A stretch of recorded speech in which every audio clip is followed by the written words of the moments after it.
હરિદર્શન ચોકડી નજીક ગોમકાર અકસ્માત હળવદ માળિયા હાઈવે પર ટ્રેલર પાછળ ઘૂસ્યું ડમ્પર ડ્રાઈવર કેબિનમાં ફસાયો। હળવદ માળિયા હાઈવે પર તારીખ 24ના રોજ હરિદર્શન ચોકડી નજીક ગોમકાર અકસ્માત સર્જાતા વિસ્તારમાં ચકચાર મચી હતી। મળતી માહિતી મુજબ હાઈવે પર જતી એક ટ્રેલરના પાછળથી આવતા ડમ્પરે જોરદાર અથડાતા અકસ્માત થયો। અથડામણ એટલી ગંભીર હતી કે ડમ્પરના આગળનો ભાગ ટ્રેલરમાં ઘૂસી ગયો હતો। અકસ્માતના પગલે ડમ્પરનો ડ્રાઈવર કેબિનમાં ફસાઈ ગયો।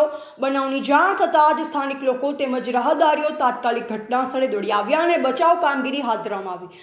ડ્રાઈવરને સુરક્ષિત રીતે બહાર કાઢવા માટે ભારે વાહન તેમજ ક્રેનની મદદ લેવાઈ। રેસ્ક્યુ કામગીરી બાદ ડ્રાઈવરને કેબિનમાંથી બહાર કાઢી તાત્કાલિક સારવાર માટે નજીકની હોસ્પિટલ ખસેડવામાં આવી હોવાનું જાણવા મળ્યું। અકસ્માતના કારણે હાઈવે પર થોડા સમય માટે વાહન વ્યવહાર ખોરવાઈ ગયો અને ટ્રાફિક જામની સ્થિતિ સર્જાઈ।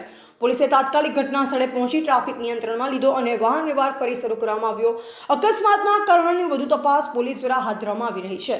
રિપોર્ટર પિત્રોડા સંગીતા, મોરબી, ગુજરાત।